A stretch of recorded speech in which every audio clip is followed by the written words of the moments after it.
لیں جی، اب ایک بڑا رکت انگیز واقعہ آنے جا رہا ہے سورۃ الکہف کی آیت نمبر 32 سے آنورڈ آیت نمبر 44 تک۔ سورۃ الکہف کے سٹارٹ میں نے بتایا تھا کہ سورۃ الکہف کا مرکزی ٹاپک دنیا کی زندگی کی زینت کی مذمت ہے، اس حوالے سے کہ یہ آپ کے اوپر حاوی نہ ہو۔ ویسے تو وہ ضرورت ہے، جس طرح کہ کشتی پانی پہ چلتی ہے، پانی کشتی کی ضرورت ہے، لیکن وہی پانی کشتی کے اندر آ جائے تو کشتی ڈوب گئی۔ اس طرح دنیا کو اپنے اوپر حاوی کرنا، اس کا انجام تباہی ہے۔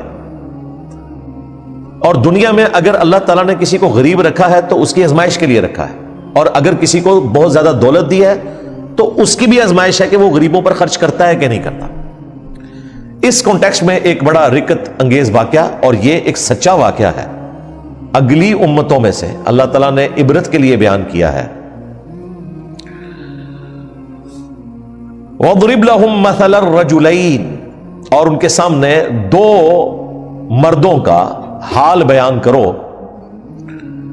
جَعَلْنَا لِأَحَدِهِمَا جَنَّتَيْن، ان دونوں میں سے ایک کے لیے ہم نے دو باغ بنا دیے تھے، من اعناب، انگوروں کے، وَحَفَفْنَاهُمَا بِالنَّخْلِ، اور ان کو ڈھانپا ہوا تھا کھجوروں کے درختوں نے۔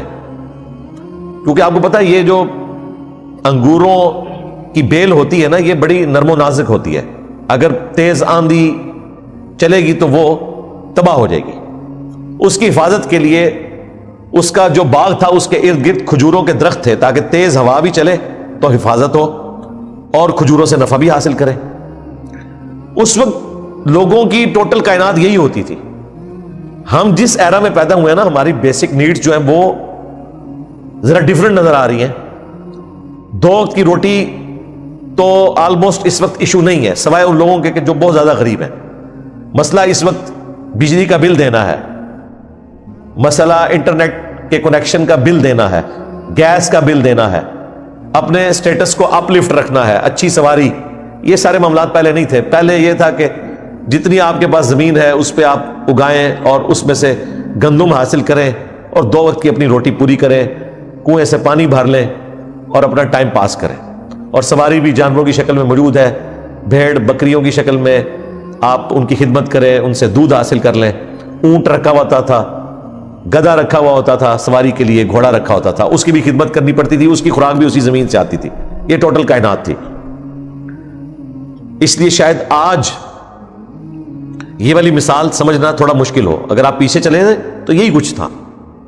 اس زمانے میں اگر کسی کے پاس انگوروں کا باغ ہے جس سے وہ فروٹ حاصل کر کے اپنی گزر بسر کر سکتا ہے اور اس کو بیچ کر اور چیزیں لے سکتا ہے، بارٹر سسٹم کے تحت انگور دے کر اناج لے لے، تو یہ ایک نیچرل چیز تھی۔ ظاہر ہے وہ خود تو انگور نہیں اگاتا، تھوڑی سی محنت کرنی تھی، زمین میں ایک دانہ بویا جاتا ہے، اتنی بڑی بیل بن جاتی ہے، اسی طریقے سے ایک بیج لگایا جاتا ہے، اتنا بڑا درخت بن جاتا ہے کھجور کا۔ خود تو کچھ نہیں کرنا پڑتا، نیچرل اریگیشن بھی ہوتی ہے، اس میں بھی ذکر آ جائے گا نیچرل اریگیشن کا۔ تو باغ ہے، اس میں یہ انگور بھی لگے ہوئے ہیں، ارد گرد کھجوروں کے درخت ہیں اس کی حفاظت کے لیے، اور اس میں کھیتی بھی ہے۔ وَحَفَفْنَاهُمَا بِنَخْلٍ، اور ارد گرد کھجوروں نے ڈھانپ لیا ہے اس باغ کو۔ وَجَعَلْنَا بَيْنَهُمَا زَرْعًا، اور ان کے درمیان کھیتی بھی ہے۔ کھیتی یعنی الگ سے کوئی گندم بھی اگی ہوئی ہے یا وہ انگوروں کا باغ وہ تو موجود ہے۔ آج کل بھی آپ دیکھتے ہیں جب یہ فروٹ کے درخت لگائے جاتے ہیں تو تھوڑے فاصلے پر لگائے جاتے ہیں اور بیچ میں اور کھیتی بھی اگا لی جاتی ہے۔ کِلْتَا الْجَنَّتَيْنِ آتَتْ أُكُلَهَا، اور یہ دونوں باغ اپنا پورا پورا پھل دیتے ہیں۔ وَلَمْ تَظْلِمْ مِنْهُ شَيْئًا، اور اس میں کچھ بھی کمی نہیں ہوتی، یعنی یہ کوئی مریض قسم کے پودے نہیں ہیں بلکہ فروٹ لگتا ہے ان کے اوپر۔ وَفَجَّرْنَا خِلَالَهُمَا نَهَرًا، اور ان دونوں کے درمیان ہم نے نہر بھی بہا دی تھی۔ یعنی پانی کے لیے بھی کوئی ایفرٹ نہیں کرنی پڑتی، اگر نیچرل اریگیشن نہ بھی ہو اس حوالے سے کہ بارش نازل ہو رہی ہے کہ نہیں، لیکن چشمہ رواں ہے، پانی بھی اس کھیتی کو لگ جاتا ہے۔ وَكَانَ لَهُ ثَمَرٌ، اور وہ پھل رکھتا ہے اس کا، ظاہر مالک ہے اس کا، اس کے پاس یہ سارے ریسورسز موجود ہیں۔ یہ ایک بندے کا ذکر ہو رہا ہے، فقال لصاحبہ، تو اس امیر شخص نے، اس زمانے کا یہی امیر ہے، اس کے پاس سارے ریسورسز ہیں، اس نے اپنے ایک دوست سے، ساتھی سے کہا، وَهُوَ يُحَاوِرُ، وہ اس کے ساتھ گپ شپ کر رہا تھا. اور ظاہر ہے کہ یہ امیر لوگوں کا مسئلہ ہوتا ہے، یہ غریبوں کے ساتھ اگر بات بھی کرتے ہیں تو انہیں یہ اپنا غلام سمجھتے ہیں. ان کے ساتھ بات کرتے ہوئے ان کا لہجہ اور تکبر کسی بڑے لیول کے اوپر ہوتا ہے. اور یہاں پہ بھی آپ دیکھ لیں، وہ اس کے ساتھ بات کرتے ہوئے کہہ رہا ہے، انا اکثر منک مالا واعز نفرا، کہ دیکھو میں مال کے اعتبار سے بھی زیادہ ہوں اور میرے پاس لوگ بھی زیادہ ہیں. اولاد بھی ہوگی اس کی یا اس کے ملازم بھی ہوں گے، اس کا وہ روب ڈال رہا تھا کہ دیکھو مجھے اتنا سب کچھ ملا ہوا ہے.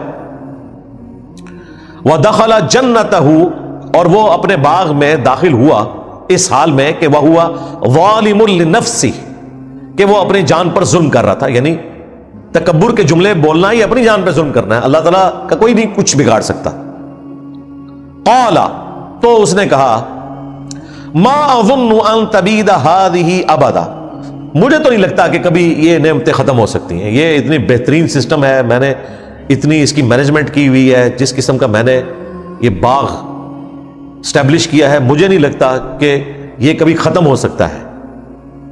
درخت بھی ہیں، پوری حفاظت ہے، بیل ہے، سارے معاملات بڑے اچھے طریقے سے چل رہے ہیں، اور نیچرل اریگیشن ہے، یہ پانی بھی ختم نہیں ہو سکتا. مجھے تو نہیں لگتا کہ یہ کبھی ختم ہو سکتا ہے. وَمَا أَظُنُّ السَّاعَةَ قَائِمَةً، اور مجھے نہیں لگتا کہ قیامت بھی کوئی قائم ہو. یہ اس اعتبار سے بھی وہ کہہ رہا تھا کہ یہ ختم ہو جائے، اس اعتبار سے بھی ہو سکتا ہے کہ وہ آخرت کے دن کا قائل نہ ہو، لیکن خدا کو وہ مانتا تھا. اس طرح کا کافر نہیں تھا کہ وہ خدا کو نہ مانتا ہو. یہ نبی اسلام کے زمانے میں بھی ایسے لوگ موجود تھے جو اللہ کو مانتے تھے، یوم آخرت کو نہیں مانتے تھے. تو یہ بھی اسی قسم کا انسان ہے. وَلَئِن رُدِدتُّ، اور اگر میں واپس لوٹایا بھی گیا، الی ربی، اپنے رب کی طرف، یعنی مرنے کے بعد کوئی زندگی اگر ہے، تو لَأَجِدَنَّ خَيْرًا مِّنْهَا مُنْقَلَبًا، تو ضرور وہاں بھی اس سے بہتر مجھے نعم البدل ملے گا. مطلب مجھے اللہ تعالیٰ نے آخر کچھ دیکھا ہے نا، تو سب کچھ نوازا ہے. جس اللہ نے دنیا میں مجھے اتنا امیر رکھا اور تجھے رکھا غریب، تو آخرت میں بھی اگر میں لٹایا گیا تو وہاں بھی مجھے اللہ تعالیٰ امیر ہی رکھے گا، تجھے اسی طریقے سے غریب ہی مارے گا. یہ اس کی سوچ تھی کہ میرے اندر کچھ اللہ نے دیکھا ہے، حالانکہ تمہارے اندر جو کچھ بھی ہے وہ اللہ نے ہی رکھا ہوا ہے. اور جس کو تم ٹونٹ کروا رہے ہو اس کو اس حال میں رکھا ہے تو اللہ نے رکھا ہے. تو اس نے کہا اگر میں لٹایا گیا نا تو وہاں بھی ستہ خیریں ہوں گی میرے لیے.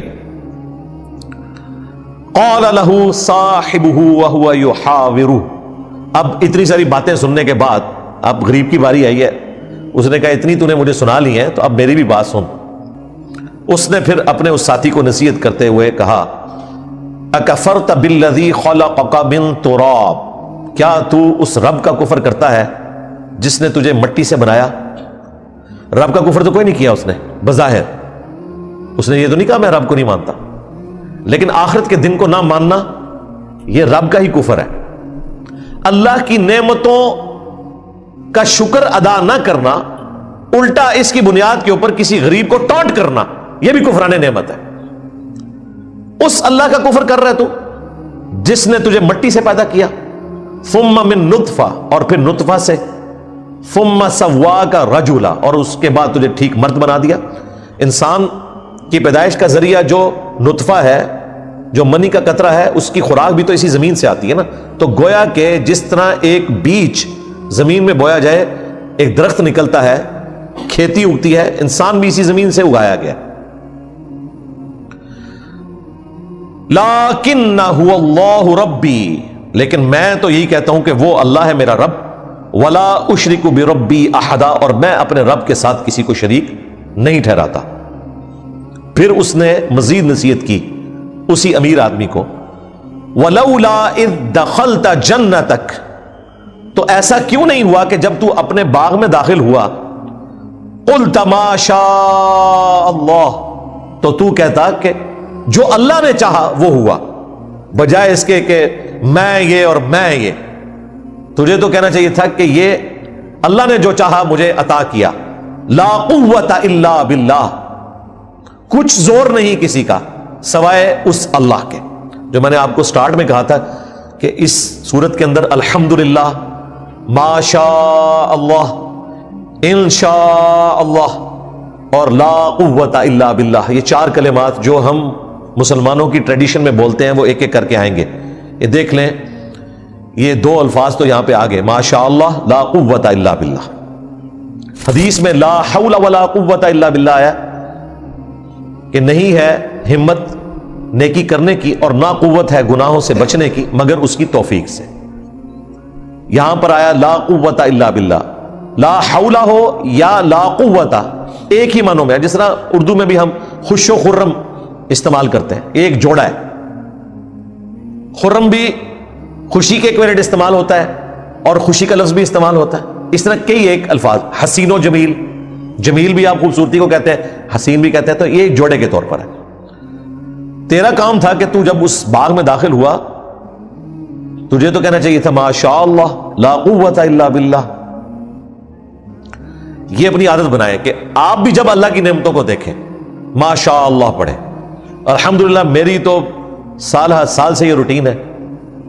گھر میں بھی داخل ہوں, بچوں کو دیکھوں, ماں باپ کو دیکھوں, بیوی کو دیکھوں, میں تو گھر انٹر ہوتے ہی پڑھتا ہوں لا حول ولا قوت الا باللہ ما شاء اللہ.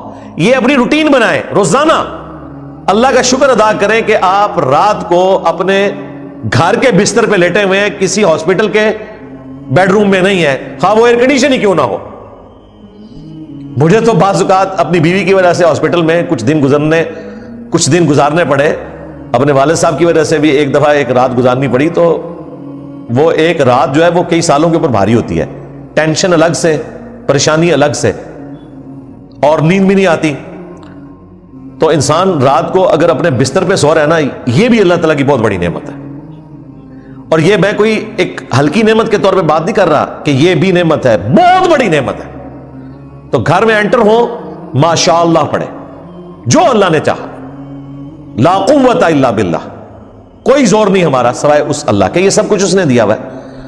تو وہ کہنے لگا کہ تو نے بھی اپنے باغ میں داخل ہو کے یہ پڑھنا تھا نا, ان ترانی انا اقل منک مالا وولدا. اور یہ جو تو نے مجھے اس بات کا تانا دیا نا کہ میں مال اور اولاد میں تجھ سے کم ہوں, یہاں جو اولاد والا معاملہ ہے وہ آپ کو پتا چل گیا, جو میں نے پیچھے ذکر کیا تھا, یا تو اس کے ملازم ہے یا اس کی اپنی اولاد ہے جس کے اوپر وہ فخر کر رہا ہے. قبائلی سسٹم میں بیٹوں کا زیادہ ہونا یہ بھی ایک طاقت کی نشانی تھا. تو وہ غریب آدمی کہہ رہا ہے کہ اگر مجھے دنیا میں مال نہیں ملا نا, اس کا تو نے مجھے تانا دیا اور اولاد کا, فعسى ربی, تو قریب ہے کہ میرا رب, ان یؤتینی خیرا من جنتک, قریب ہے میرا رب مجھے عطا کر دے تیرے اس باغ سے بہتر باغ اس دنیا میں. اگر دنیا میں نہیں تو آخرت میں تو کرے گا ہی. اب اگلی جو بات ہے نا, یہ اس کے دل سے آہ نکلی ہے. یہ ہے کہ آپ نے مظلوم کی آہ سے بچنا ہے, جس کو آپ نے ٹونٹ کیا, اس سے باتیں سنائی. اب اگلا جملہ اس کی زبان سے نکلا, ایک سمجھ لیں بددعائیہ جملہ ہے کہ مجھے تو اللہ تعالیٰ دے دے. وَيُرْسِلَ عَلَيْهَا حُسْبَانًا مِّنَ السَّمَاءِ, اور تیرے باغ پر آسمان سے کوئی بجلی گر پڑے, جس کے اوپر تو بڑا اکڑ رہا ہے نا کہ مجھے اللہ نے یہ باغ دیا ہے, دیکھ اتنا کچھ ہے میرے پاس, اس کے اوپر یہ اکڑ رہا ہے نا. تو اللہ کے لیے تو کوئی مشکل نہیں ہے, اللہ تعالیٰ بجلی پھینکے اور تیرا سارا باغ جل جائے. فَتُصْبِحَ صَعِيدًا زَلَقًا, اور پھر وہ بالکل چٹین میدان بن جائے. صبح تو آئے اپنے باغ میں تو وہاں تجھے کچھ بھی نظر نہ آئے. او یصبح ماؤها غورا, یا اللہ تعالیٰ یہ پانی لے جائے, پانی بھی خشک ہو سکتا ہے, یہ بھی پاسبلٹی ہے. واٹر ٹیبل نیچے چلے جائے, یا جو ندی بہ رہی ہے پیچھے گلیشیئرز کا رشتہ ٹوٹ جائے, اس سال برفباری نہ ہو, بارشیں نہ ہو, ختم سب کچھ.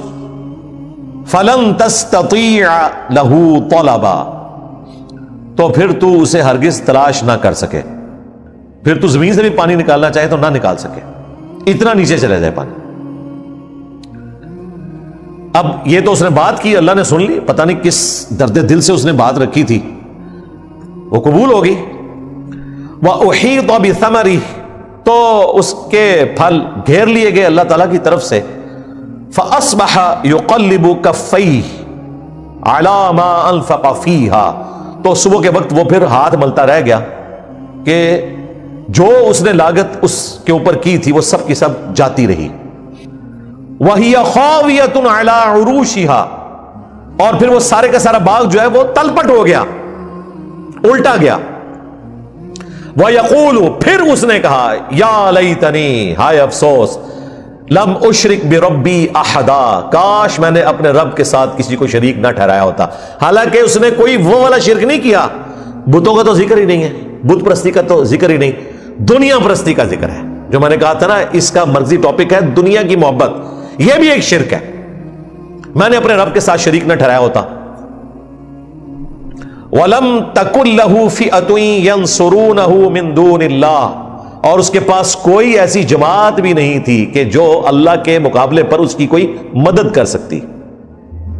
وَمَا كَانَ مُنْتَصِرًا, اور نہ وہ خود اس قابل تھا کہ وہ بدلہ لے سکتا. اللہ سے کون بدلہ لے سکتا ہے؟ اب اللہ تعالیٰ نے اس سے جو مورل لیسن حاصل ہوا ہے نا اس کا ذکر کیا. هُنَالِكَ الْوَلَایَةُ لِلَّهِ الْحَقِّ, اس سے یہ مورل لیسن حاصل ہوا کہ اختیار تو سارے کا سارا اس سچے اللہ کا ہے. هُوَ خَيْرٌ ثَوَابًا وَخَيْرٌ عُقْبًا, اور اس کا ثواب بھی سب سے بہتر ہے اور اسے ماننے کا اینڈ, انجام, اجر بھی سب سے بہتر ہے. یعنی اس سٹوری سے مورل لیسن یہ نکلا, جس طرح ہم وہ بچپن میں بھی سٹوریاں پڑھتے تھے نا, اور اینڈ پہ بتایا جاتا تھا کہ لالچ بری بلا ہے, ٹھیک ہے نا. وہ جو ایک کتے والا واقعہ تھا کہ وہ اپنے ہی عکس دیکھ رہا ہوتا ہے پانی میں, اور اس کی لالچ میں وہ اس کے منہ میں جو ہڈی ہوتی ہے وہ بھی جاتی رہتی ہے. یہاں پہ بھی اس پورے واقعے کے بعد اللہ تعالیٰ نے اس کا کنکلوژن کیا کہ اس سے یہ ثابت ہوا کہ سچی بادشاہی اللہ کی ہے, اسی کا اختیار ہے. اگر کسی کو کچھ ملا ہے تو اس پر اترائے نہ, اور اگر کسی کو کچھ نہیں ملا تو اس کے اوپر غم نہ کھائے. جیتا وہ جو آخرت میں جیت گیا, اور ہارا وہ جو آخرت کے دن میں ہارا. اصل چیز یہ ہے. اب دیکھ لیں یہ جو واقعہ ہے درس عبرت اس سے حاصل کرنا چاہیے ان لوگوں کو, خصوصاً جن کو اللہ تعالیٰ نے کوئی منصب دیا ہے, مال و دولت دی ہے, کہ وہ لوگوں کو حقیر نہ جانے اور نہ ان کے اوپر کوئی اپنا روب ڈالنے کی کوشش کرے. اللہ تبارک و تعالیٰ نے اگر آپ کو کوئی منصب عطا کیا ہے تو یہ آپ کی آزمائش ہے کہ آپ اس کی وجہ سے تکبر میں تو مبتلا نہیں ہو جاتے. تو آپ بار بار اپنا انالیسس کرتے رہیں, اور صرف یہ نہیں ہے کہ اپنا انالیسس کریں گے, آپ کے کردار سے وہ چیز جھلکنی بھی چاہیے. یہ نہیں ہے کہ آپ کی زبان ہر وقت دوسروں کو کاٹتی رہے, تکبر کا آپ پیکر بنے ہوئے ہیں, اور آپ کہیں کہ جی میرے دل کے اندر عاجزی موجود ہے. نہیں, اس طرح نہیں. باقی آپ اچھا لباس پہنے, کوئی مسئلہ نہیں. صحیح مسلم میں حدیث ہے, نبی صلی اللہ علیہ وآلہ وسلم نے فرمایا جس کے دل میں رائی کے دانے کے برابر بھی تکبر ہوا وہ جنت میں نہیں جائے گا. تو صحابہ کرام نے کہا بسا اوقات ہماری خواہش ہوتی ہے کہ ہمارا لباس اچھا ہو, ہماری جوتیاں اچھی ہوں, کیا یہ بھی تکبر ہے؟ تو آپ صلی اللہ علیہ وآلہ وسلم نے فرمایا اللہ بھی خوبصورت ہے اور خوبصورتی کو پسند فرماتا ہے. تکبر یہ نہیں کہ تم اچھا لباس پہنو یا اچھے دکھو, بلکہ تکبر یہ ہے کہ تم حق بات سے اناد کرو, دل گواہی دینا کہ یہ حق بات ہے, پھر بھی اسے قبول نہ کرو تو یہ تم نے تکبر کیا, اور دوسروں کو حقیر جانو. اچھا لباس پہننا کوئی مسئلہ نہیں, لیکن اس کی بنیاد کے اوپر کسی کو کم تر سمجھنا, یہ ہے اصل میں تکبر. خود جتنا مرضی مہنگا لباس پہنے, یہ تکبر اللہ نے توڑا ہے. ہم لوگ ایسے بڑا لائٹ لیتے ہیں ایک چیز کو, وہ نماز میں صف بندی کرنا ہے, ہم اسے نارمل سمجھتے ہیں کیونکہ ہم نے بچپن سے یہ دیکھا نا. لیکن اگر آپ نان مسلمز کی نظر سے دیکھیں, ان کے لیے بڑی اٹریکٹیو چیز ہے جو نیو مسلمز ہوتے ہیں. کالوں کو بھی بمشکل 40-50 سال پہلے امریکہ میں ووٹ ڈالنے کا حق ملا ہے, اور ابھی تک ریسزم موجود ہے, کافی حد تک انہوں نے دبا لیا, لیکن 40-50 سال پہلے تک تو ان کو ووٹ ڈالنے کا بھی حق نہیں تھا, عورتوں کو ووٹ ڈالنے کا حق نہیں تھا. کالے اور سفید کا فرق کرتے تھے, ان کی عبادیاں الگ ہوتی تھی, ٹرین میں بیٹھ رہے تو ان کی سیٹیں الگ ہوتی تھی, وہ ان کو اپنے ساتھ بٹھاتے ہی نہیں تھے. ساؤتھ افریقہ میں یہی کچھ ہو رہا تھا, امریکہ یورپ میں بھی تھا. یہ تو انہوں نے پھر ورلڈ وار 2 کے بعد اتنا خون جب دیکھا تو انہوں نے لرن کیا, اور ان کے اندر وہ والی ایک